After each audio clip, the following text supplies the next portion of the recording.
Well, folks, I don't know what to tell you because I am obviously biased for this vehicle since it reminds me of the Concept 1B, and I love my Concept 1B, even though the armor is not nearly as strong. Effective armor for the turret front is only 150mm, hull front is only about 100mm. So the armor is not great, but it makes up for it with an amazing gun, 105mm that has the same DPM as a Caernarvon Action X, better than the T-32, with great penetration, especially for the gold shell at 285mm, high explosive anti-tank. That is pretty good for a medium, especially a premium medium tank at tier 8.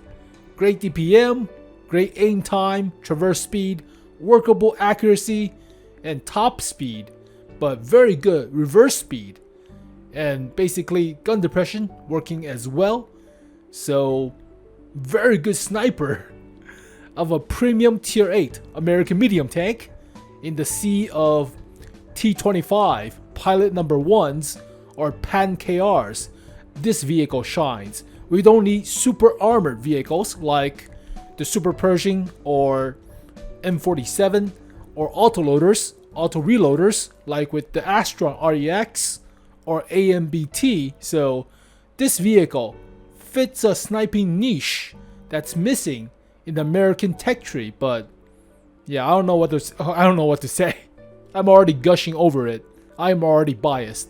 So let's do a quick recap on the AAT-60 Premium Tier 8 American Medium Tank. You can obtain this vehicle from the Martian Container Rover event, now rebranded as Star Trek Orion loot boxes or lock boxes. But get the AAT-60 or the Nemesis or both, as well as the crew members, experimental equipment, and some 2D styles that nobody cares about. The 3D style for this vehicle is separate than the actual vehicle, so kind of a dick move to get the style without the actual vehicle, right? But that's Wargaming's part. So let's take a look at this vehicle. But what's also funny is they actually buffed it since the super test. They buffed the aim time, the accuracy, the camo, and the health when it doesn't need it. So even better now. Alright, premium tank makes more credit, crew XP, yada yada. Crew of 4 now. They removed the radio operator, originally was available, but oh well. So firepower wise, 320 Alpha, very standard, but 230mm pen compared to like 190 something, originally for tier 8 medium tanks. That's very good.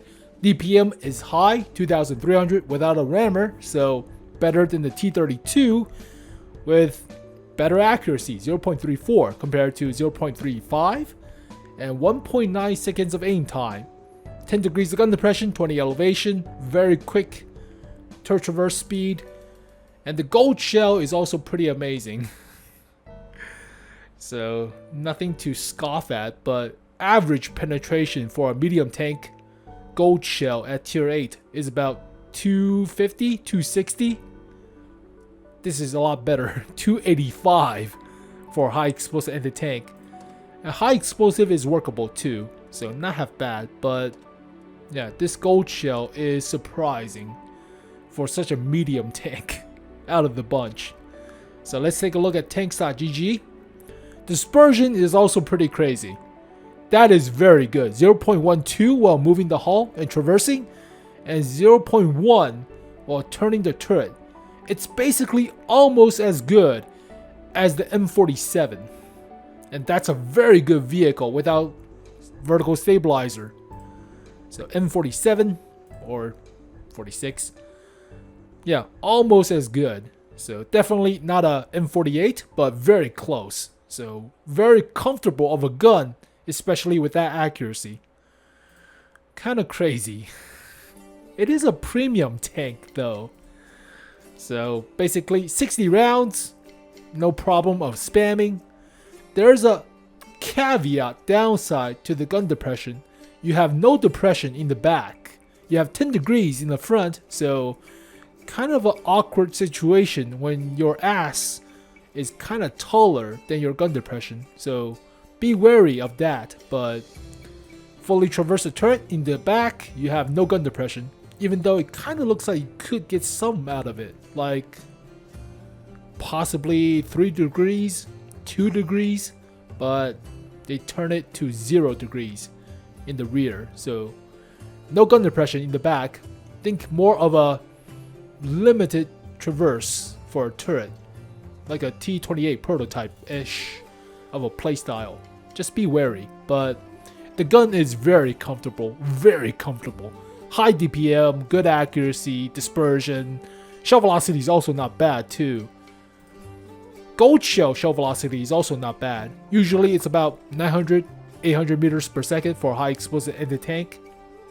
Pretty good, very good. Armor wise, has no armor, but they actually buffed the health to 1400 now. Originally it's about 1250, so surprisingly they buffed it even more. But armor is about 100 millimeters or so effective on the upper plate. Lower plate even worse, about 70. There are a few trollish areas along the crevice of the turret support rings or the mantlet, but yeah, the mantlet could eat 1 or 2 shots if it's on top or on the bottom, but don't depend on it, right? Turret base only about 120, 130 millimeters effective. So this vehicle is a sniper. It's a support. It's not a combat medium tank. Even though it looks like a Concept 1B, don't treat it like a Concept 1B. Treat it more like a Leopard 1 or so. But 50 at the sides, 20 millimeter for the tracks. Yeah, it doesn't have that much armor to work about. 15 for the engine deck, and 30 for the turret roof. So artillery shell will hurt. So this vehicle would definitely perform better if you snipe and play more passively in the back. But mobility wise, not half bad with horsepower per ton ratio of 17.5 or so. Top speed is slightly sluggish at 44 km per hour top speed, but 22 for reverse is pretty decent. And hull traverse is quick, weighs about 43 tons, so theoretically you could go ramming some light tanks like a Bulldog or 𝗟cie𝗰𝗸𝗯𝟐. But concealment is actually buffed from the original stats. Now it's more in line with a Leopard 1 than originally in line with a Patton or T-25 or so. And view range, average or so, 390. Radio is standard. But here is the original stats from the super test. So basically they had 5-man crew with less health, theoretically better armor for the turret, but that's only on paper. Worse accuracy, longer aim time, the same DPM, but they also buffed, they buffed the aim time, buffed the accuracy, buffed the health, and buffed the camo.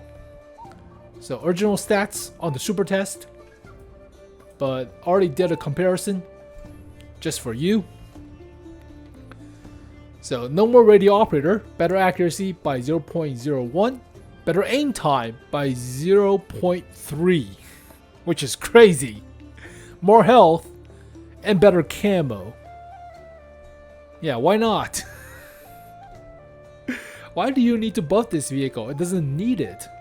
The stats from the super test is already good, but they actually buff it. So originally I give this vehicle around 6.5 to 7 out of 10 because I was biased. 6.5 depending on armor. Bias rating 7 out of 10. Smaller, chubbier version of a Concept 1B or Squish Starship, but amazing 105, great DPM, gun depression, good aim time, decent enough accuracy, but yeah, they removed the radio operator, decent enough mobility, hull traverse and turret traverse, but they buffed the HP, they buffed the camo, they buffed the aim time and accuracy. Like I said, it doesn't need it, but now it's a pure 7. Even 7.5 the gold shell is pretty good, right? Standard shell is also good. It's a 7.5. 7 at least, but this was back in October of last year. So fit stuff like a rammer, fit optics to counteract the 390 meters of view range, and turbocharger for the 44 kilometers per hour top speed, about 2,550 DPM. Dispersion is already good enough. You don't need vertical stabilizer, but this is a very good medium tank. You can have better hull traverse and turret traverse at the cost of penalty for a damaged gun and ammo rack, but even faster traverse. Faster, effective traverse. And don't get hit. You don't need the module penalty decrease. Just don't get hit. You get a lot better traverse in soft terrain. Accuracy or dispersion. It doesn't change much, but it's a very small incremental value. You could have 0.33 accuracy, so theoretically, dispersion could get slightly nerfed since it's already pretty good. But better camo and better view range. This is a very good vehicle. 49 kilometers per hour top speed is fine enough, right? It's not like the original 40 for Centurions or some of the patents, but only downside to this vehicle I could see is gun depression in the back and the top speed. And the shell cost. Shell cost is somewhat a little bit more expensive compared to something like, let's say, the T-32. How expensive is the 105 on the T-32? About the same. That's fine. Yeah, that is fine. So this vehicle, definitely 7. Definitely 7 out of 10. It's crazy. I mean, it's not as crazily broken as a BZ-176, but if you play this vehicle well, it does all the check marks of a good sniper, right? All the check boxes. It doesn't need the armor, just snipe. And the shells will deal the damage. Dispersion is good, accuracy is decent enough, but the gold shell pin is somewhat crazy for a medium tank, right? It's borderline into the 300mm for something of a Łuwa or T-34 heavy. So yeah, definitely biased review. Overview. But what's also funny is when I compare this vehicle to something of a Object 168G, it is surprising how the 168G is also comparable as a sniper as well. So when the time comes for the 168G to come out, it will also be rather decent. So removing all the field mods, all the equipments, the 168G has less DPM, but better alpha, slightly better accuracy, not as good dispersion while moving the hull, but it's a hell of a lot cheaper to fire the gun, the 107, compared to this 105. So it costs a quarter of the price in credits, but deals more damage by 20. So basically meaning the Object 168G makes 4 times as much, right? Or at least a lot better credit making capability as the AAT-60. So we'll look forward to that Russian vehicle when it comes out, but they categorize it as a assault medium tank, even though it's a sniper. It has no armor as well, but Object 168G, yeah, this is more of a sniper as well, even though categorized as assault with the 107.